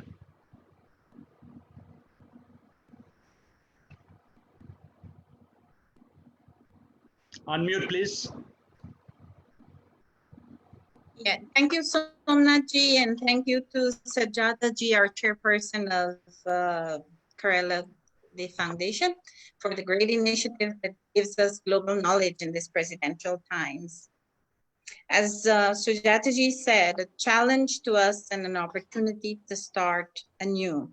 And I think this I've seen in most of the Zooms that I've been on, that this is everyone's concern. What are we going to do during this time, and how do we restart our economy? How do we restart the world? And the sufferings of those who have very much been affected by it. I just love how Sujata compared COVID to AIDS. I think that was well said, and Lena spoke well on checking the source of information. I think this was great global knowledge for us to understand that we must check the source of information of what is truth and what is fake. I think one of my, I do acknowledge all the hard work every journalist is doing and putting his life out on the line of duty. Most officers, elected officials, health workers, essential workers, and everyone. I mean, we see it 24 hours. Sometimes we don't sleep because, you know, you're aware of what your surrounding is. One of my main concerns have been, as being a teacher also, is our youths, our children who are being affected by it and whom we should be there for, physically and mentally.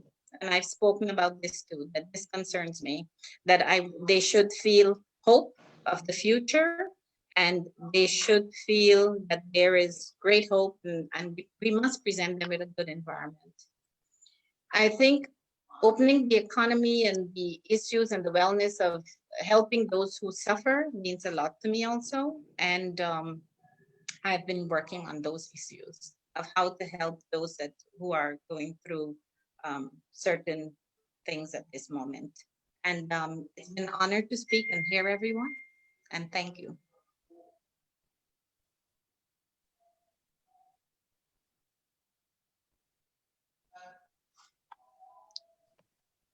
You need to unmute, Somnath. Unmute. Hello. Great service to the community, Malini ji. She is actively working on the domestic violence issues in South Asian community. We look forward working with you. Thanks. Mr. Somnath. Mr. Somnath. I would love to now. Indrajit Saluja is here. Please give you 5 minutes. Okay, thank you so much. But I have been here since the beginning of the panel discussion. I don't know why. I moved from, I just changed from my laptop to this phone to reach you. Thank you so much. Finally, I made it. Let me tell you, I have heard every single distinguished panelist today, from the First Lady to Prabjot to Siddiqui to Leong Ying to Andrea Wen, to Vincent, to Arutapa, to Leong Ying, to Dr. Pant, to Malini Shah, everybody. And everybody has spoken so well, covering the various aspects of life of journalists, what the journalists have to do in the pandemic situation, and what they have done. I was particularly, impressed by Mr. Siddiqui's very, very lucid description of what he did. I congratulate him for having taken the courage of going to Elmhurst Hospital and going near the dead body, and also highlighting that how this administration had done great disrespect, rather desecration of the human body, which is the epitome of God's creation. It was a very sad incident, but thank you, Siddiqui, for having taken all that trouble of going into the battleground and covering when people, even the nearest relatives, will not go near those people who were suffering from coronavirus. And as you rightly pointed out, your heart was filled with milk of human kindness, and you went around distributing food also to the needy. Let me tell you, sir, the Sikh community, my community, the world over, has been giving food to people in need of food round the clock, this with no regard for the faith or the caste or the region, anything. So it's one good thing that we all did. But beyond this, my friend Siddiqui, journalists have a very different task altogether. This is something that anybody could do. The community leaders would do, the temples would do, the mosque will do, the church will do, the Gurudwara will do. Now, I was just thinking, I must, before I forget, let me congratulate Somnath ji for having organized this wonderful webinar. Thank you. Thank very, you. very timely, very timely. And Malini, if you are listening to me, I owe you gratitude for having recommended me to Mr. Ghirmire, who might have forgotten me because we didn't talk for a long time. I remember Mr. Ghirmire as one of the most outstanding personalities in our community. So having said that, let me just come to one particular, because I want to focus myself on the subject. I don't want to talk about what I did, or I don't want to sound a leftist or a rightist, So here I am. Here is my take in just about 2-3 minutes. Now, I wonder, where this world will be without the journalists. I believe the world will be a den of anarchy dominated by autocrats and dictators if there were no honest journalists. And when I say that, I would also like to say that the world of journalism has two types of journalists. One, that are pro-establishment. They are not the real journalists. They are the PR guys, public relations guys. Those who would pick up the government, the press releases from government agencies and publish them or read them out and discuss them on the television screens. They are not the journalists in my eye. The journalists are those who understand human being is above every other consideration in the world. I really felt very unhappy when the president of America was trying to put dollar value to human life. Come on, man, you don't do it. Economy you can rebuild, but you cannot recreate a dead person. It is the people for whom you are there. It is the people who should be the subject of all concern of human activity.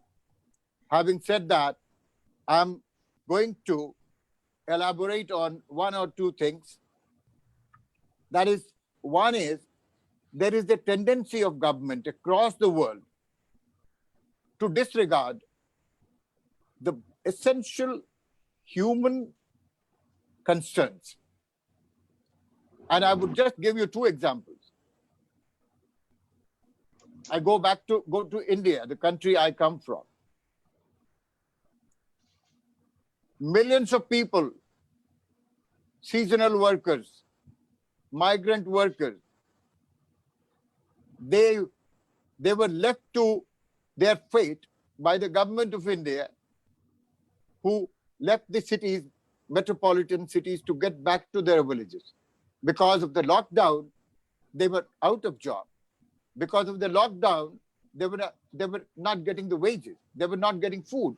So they were going to die in any case, either because of starvation or because of COVID. So they chose to go back. You understand so well, Nepal and Bihar border areas, UP. I mean, imagine the misery of those people. I really sitting here, I have been crying. What is the government done for them?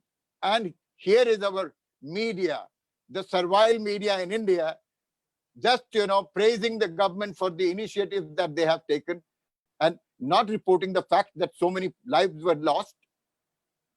This is something, which journalists must always keep in mind. Whatever the part of the world, the first duty of a journalist is to see to it that the human being is the subject of their story. The human being is the subject of their concern. And on that note, Somnath ji, I would once again congratulate you. There would be, I think, many more occasions when we would like to discuss all these things at length, in detail, because there is so much happening and so much to talk about. One thing I would add, social media is now come to our aid. You see, we would never have known of the fate of George Floyd, but for the lady who made the video, and the atrocity of the police brutality came to be known. And that is where the social media is playing a role.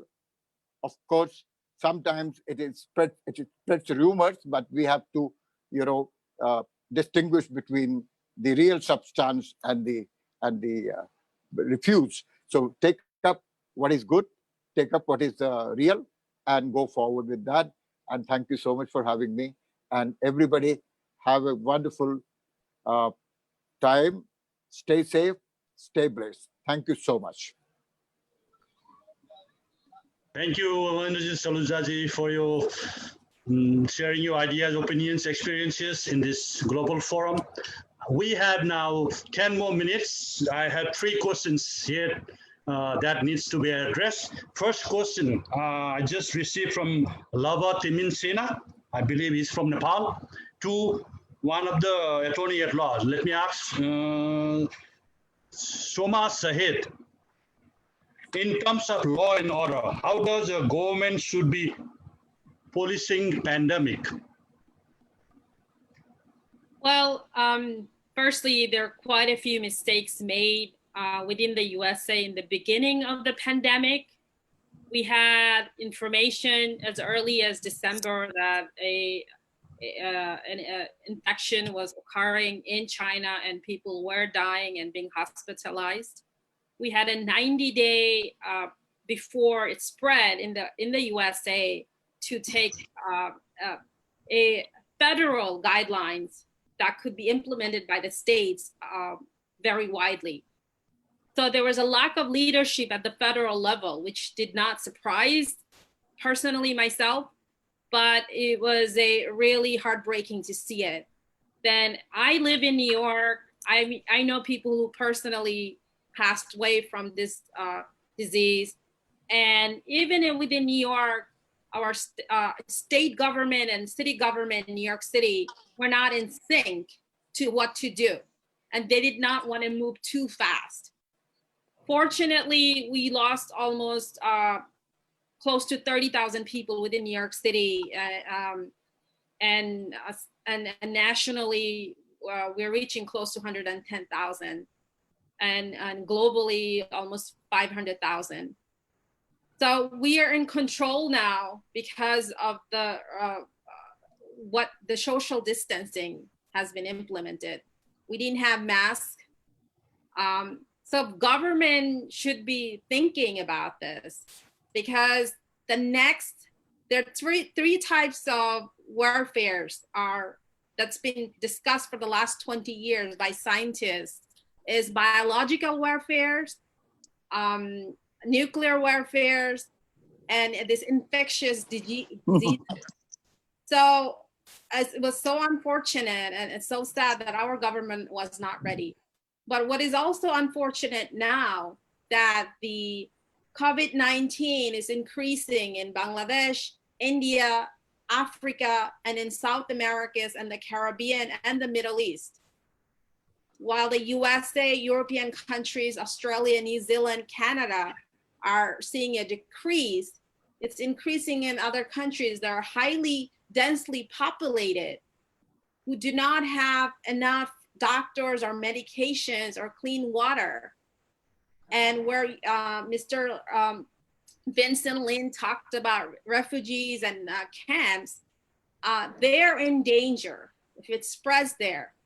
So, you know, the governments who are in a position to do something, and the governments of these countries really, really should take this seriously, because they have enough information to learn from countries like China, Italy, Spain, USA, and UK, what to do and not to do, and take those precautions. And opening up businesses and governments because people are restless, or opening up governments. I'll just give you one example. What happened in Bangladesh is that in the beginning, they're doing very well. Then the garment industries decided to open the garment. But when the people who left Dhaka and went to their villages, when they came back on their feet, they came back on cars. When they came back, there were no jobs. So these people who are stuck in Dhaka, they're traveling, so they're spreading already. So leadership like that needs to be really rethought and repurposed. And then people, governments and the industry leaders really need to think from humanitarian perspective as well as from economic perspective, because you have to put people before profits and health before profits. And we haven't seen that. Thank you so much, Saeedji, for your. I just want to add one. So I have another questions. Yes, Mobiji, go ahead.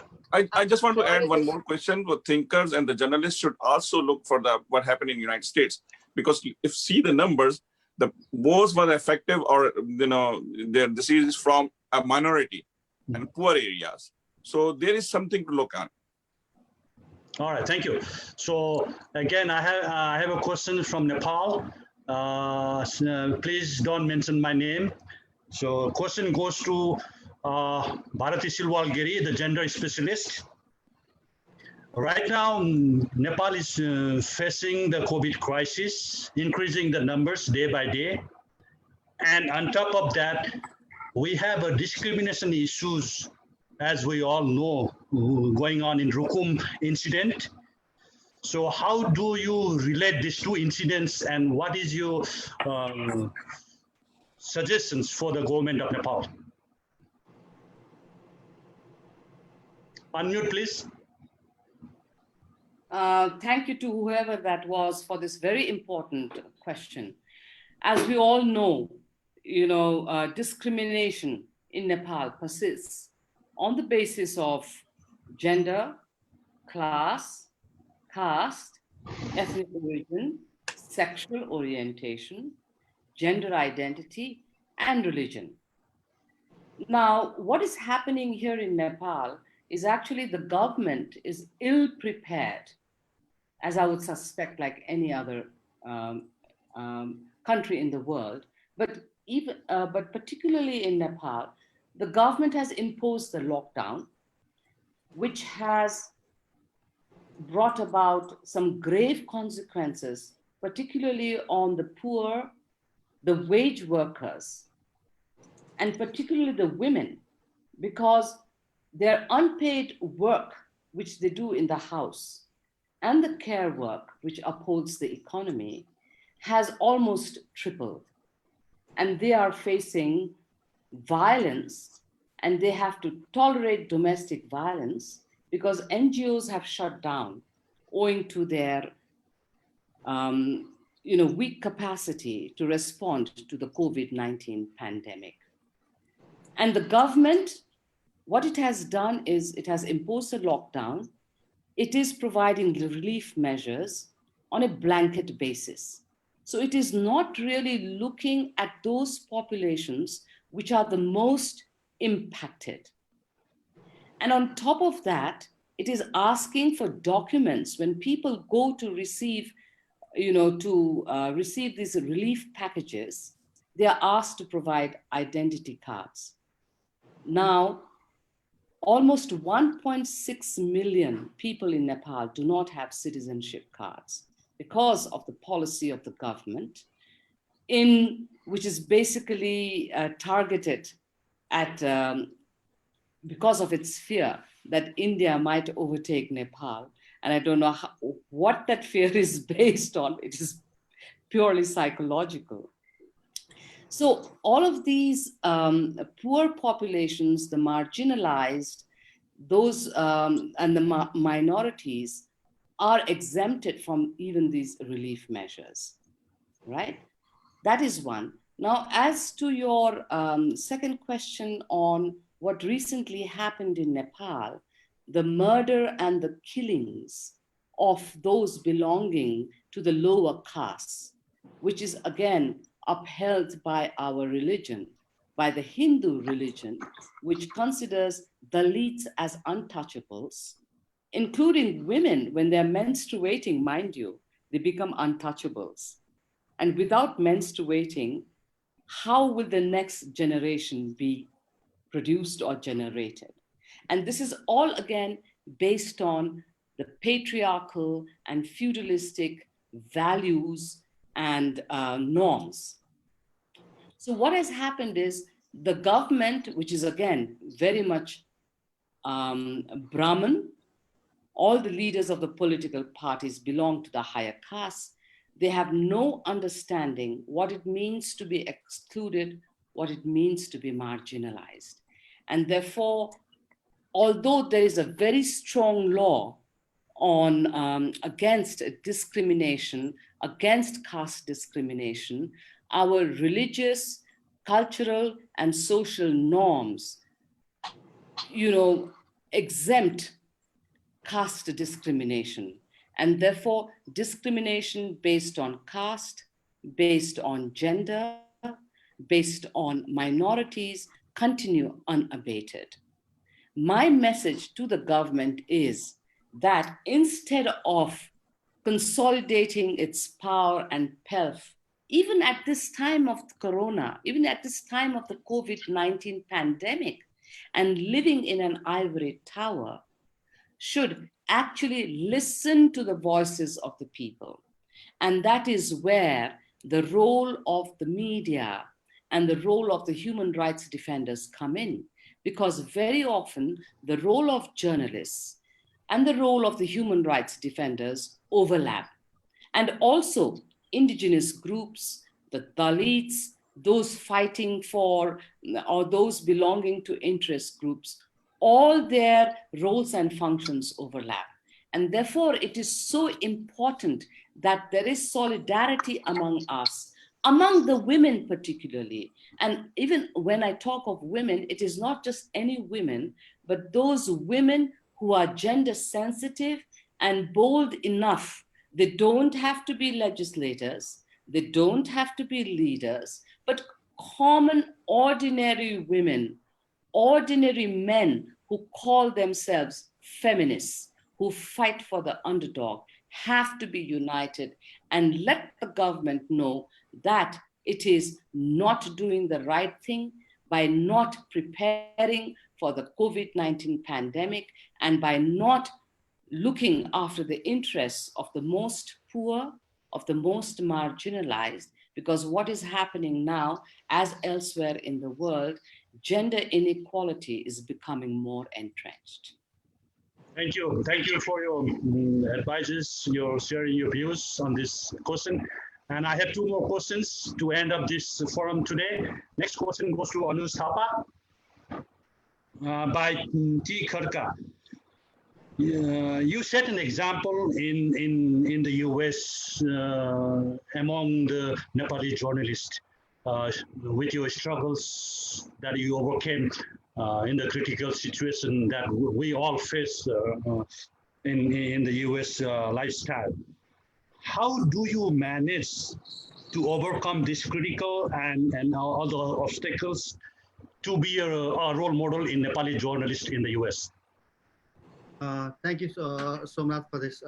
By the way, who's the question? T. Kharka. Thank you, Mr. T. Kharka, for asking this question. Thank you, Mr. T. Kharka, for asking this question. T. Kharka, thank you, Mr. T. Kharka, for asking this question. Thank you, Mr. T. Kharka, for asking this question. Thank you, Mr. T. Kharka, for asking this question. I don't know if I'm a role model for Nepali journalists in Nepal because I don't consider that myself. He has asked in the US, not in Nepal. Oh, in the US. So Yeah, yeah. even though in the US, I'm not a role. I don't think myself as a role model. I just love storytelling, and this is the reason why I continued my passion of storytelling in America. And fortunately, I've been able to do and make a living at the same time. And considering about the crisis that's going on right now, like I was mentioning in the beginning, it's really a challenging time for a journalist uh, to impart right information, do all the impart right information with doing ethical journalism in this current scenario, because like I was mentioning earlier, like people don't understand the difference between social media and journalism, so which is really a big challenge for us. And besides that, as a journalist, what we can do, because I work for a financial news media, and sometimes there are so many issues where I can't cover because I am into financial journalism, but there are so many ways where I can cover issues. For example, the biggest issues right now that's happening in America is hashtag Black Lives Matter. So this might this issue might not be covered by my institution, but I can always take an angle of economic impact that's happening in this community. But besides that, if I have to find a human angle on this story, I can always use the platform like I want to mention my podcast at the end of the day, which I have been hosting and producing with my wife. So I can use that platform to impart factual information, and this is what I've been doing. And since the pandemic, the coronavirus pandemic hit the US, me and my wife, we have been producing like the information, the factual information surrounding coronavirus, the positive information surrounding coronavirus, which is really which has been really helpful to public, especially in in America, because like I was mentioning earlier, fake media has really engrossed the cloud of the social media. So as a journalist, it's my duty to give factual information. So I have been using my podcast as a platform to try my best to give factual information, to write information, because this during this time the information is so much that people get lost about which is the right information and which is the wrong information. It's high time for us to impart right information, and I'm using this platform especially during this crisis. And there's so many ways journalists from anywhere in the world, be it in Philippines, be it in India, if you are a good journalist, if you follow ethics and if you follow ethical norms and values, you can always do your job regardless wherever you are. Yeah, he just again text me. Just I'm mentioning you the journey of journalism that you had struggled during your US time. Okay, my bad.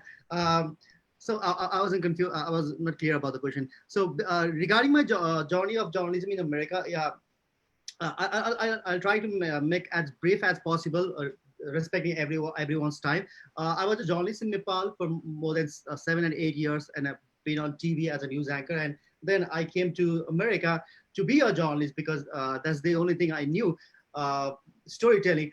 It was really hard for me as a journalist, as an immigrant journalist, to pursue the passion I always wanted, because English is not my first language, and B, I am in New York City, and New York City is the media hub where there's a cutthroat competition, and to survive in this cutthroat competition, being as an immigrant journalist was really hard. But to hone my skills and to be well equipped, I went to a journalism school, which is CUNY Graduate School of Journalism, from where I graduated in 2017. Then I started applying to a bunch of media houses like New York Daily News, Metropolis Magazine, SupChina. This is how I honed myself. This is how I got my feet in the American media. And finally, in 2018, I got this job at the Street.com as a multimedia journalist, as a video producer. So it was really hard to be very honest with you. But I think if you have a passion and if you have a perseverance, they can always make it out, whether you are in America, UK, China, wherever you are. Because but the bottom line is you need to pursue, and it's really hard to be a journalist, especially an immigrant journalist in a new country. Now, thank you, Anu Thapaju. And the last question goes to our Honorable Sujata Koirala, Chairperson, and former Deputy Prime Minister and former Foreign Minister of Nepal.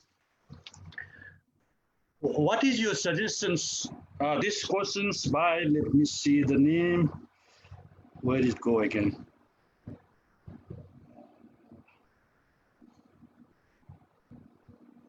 Yes, Lama. What is your suggestion for the government of Nepal? Daily, the number of COVID patients are going up and up. And what would be done to control this? And how would you see the Nepalese NRN bringing back to Nepal at this increasing number of COVID viruses? Yeah, we are giving pressure to government to bring all the Nepali people who wants to come back to Nepal to bring them back and organize their staying also. Usually they are kept in the tent and they are infected by each other. Even those who are healthy are infected by the others, those who are infected. Because they are kept, hundreds of people are kept in one room or one tent. So there should be, there must be an arrangement for their staying. Hotels are empty, they can be sent to the hotels. Government can pay to the hotel can also run, make some money, and the workers, they will get their salary, which will be very helpful. And right now it is really very sad to see people coming back from India. So many Nepalese, they are stranded on the border side. There is nobody to look after them, no parties who are working for them. You can see them in television. You can see how they are suffering. They cannot come. There is no taxi. There is no vehicles, no buses, nothing, no transportation to send them to their home. So government must keep an eye on this. And one thing I'm very surprised, I always think about, is for last, let's say 3 months, we are locked down. We are totally locked inside our house. Nobody can go out. And it is a very difficult situation. And usually what happens, what I have seen in other countries, when they stay in lockdown, the number of infected people decreases. But in Nepal, it is increasing. Because this is not the solution to just put everybody inside the house and lock them. They have to have other arrangements, and the modality of fighting the virus has to be changed by the government, and government must be very serious about it. And another thing I feel really, Alini ji, Alini Shahaji, she mentioned about children. I really appreciate that. I am also always thinking about the children and the next generation, who are really suffering. Children can't go to their school. What life they are going to have after COVID, after the crisis? After what are they going to have? What kind of a life they are going to have? How are they going to grow up with this atmosphere? They can't play with their friends. They have to keep distance even if they go to school. In Nepal, there is no school. Everything is locked. For 3 months, little children are at home. They have no friends. They can't go out. They can't do their homework. They have to only I think about 30% of children, those who have access to online service or internet access. The others in the villages, if you see, there is no internet services. They cannot do homework. They cannot meet their teacher. They cannot meet their friends. I mean, this is absolutely a horrible time we are going through. So we have to really also think about that, be more sensitive on that. And another part from the pandemic today, the humanity is facing an existential threat that comes from climate change. It is a serious issue, and we, whether in least developed or developing or developed countries, are confronting this challenge. This calls for even great solidarity, unity, and collaboration. So journalists and intellectuals have a great role in sensitizing the world about the impending dangers from this crisis. So journalists can play a very big role. In Nepal, I must tell you, I think after 30, 35 years, we can see the Himalayan ranges. So nice it looks. It is all clean, the positive side. There is no pollution. There is no, streets are all empty, clean. It all, no dust. It used to be full of dust. You could hardly go out for a walk. It is really looked so beautiful. And we should really think about the next generation, their health and how think more about the climate change and ecology, how to save our ecology. And so the journalists can play a very big role on that. Thank you. Thank you so much, Somnath ji. Thank you. Thank you all Excellent. of you Thank who you gave so much for time. all valuable time on this. Valuable time and so much to learn from each other. It's excellent. We have the researchers and human rights defenders, top journalists. Thank you so much. Appreciate it, all of you. Stay safe. Thank you so much. Thank you. Everyone spoke so well. Thank you very much. Thanks a lot. Really. Thank you, everybody, and keep well. Thank you all. Malini. God bless Take a you all. photo. Somnath, Thank you. About children, I really appreciate. Thank you. Yes, I care about Thank you. children. Thank you, everybody. Stay safe Somnath, can and you blessed. take a group Bye-bye. photo? Thank you, Singh. Thank you very Yes, much. okay, group photo, okay. Wait, group photo, all right. All right. Group photo, how? Yeah, I'm taking, I'll send it to you. Okay. Somu, send Yes. it to, email it to me for my newspaper. I will send everyone. I have all the informations. I want to meet you, sir. Thank you very much. Smile, smile, say cheers. All right.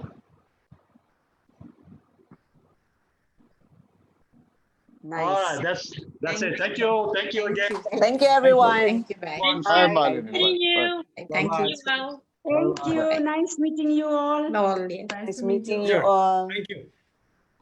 Bye-bye. Bye. Bye.